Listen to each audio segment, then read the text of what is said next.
Қайырлы күн. Бүгін мен салмасына жұмыртқа қосылып жасалатын өте дәмді тағамның рецебімен бөлісемін. Бүгін мен қамырдың нығыз болмай көтеріліп воздушная болып шығуы үшін көптеген пайдалы кеңестерді айтамын. Сол үшін видеоны соңына дейін өткізбей көріңіз. Салмасына көк пияз немесе укроп қосуға да болады. Қамырын жасау үшін ең алдымен терең ыдысқа жылы суды құйып, оның үстіне біраз қасық қант және де жарты шай қасық тұз бен біраз қасық ашытқыны салып, ашытқы ерігенше араластырамыз. Осының үстіне сұйық май қосып, келесі кезекте бөлме температурасында тұрған бір жұмыртқаны саламыз. Алдын ала илеуіштен өткен ұнды аз-аздан шетінен сала отырып, араластырып, жұмсақтау етіп қамыр илейміз. Қамыр егерде қолыңызға жабыса берсе, біраз қасық сұйық май қосып, оны біркелкі болғанша араластырып аламыз.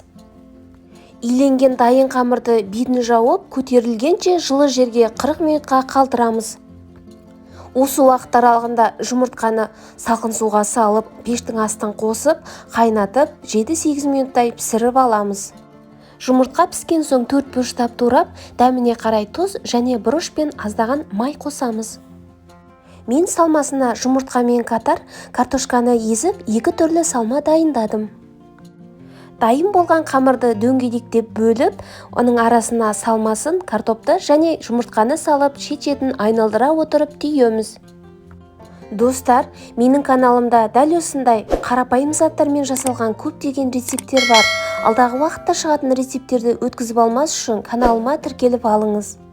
Достар, кез келген ашытқы қосылған қамырыңыз, мысалы пирожкидің немесе чебурекидің қамыры жақсы ашып көтерілуі үшін міндетті түрде құрамына қосатын барлық заттар жылы болуы тиіс.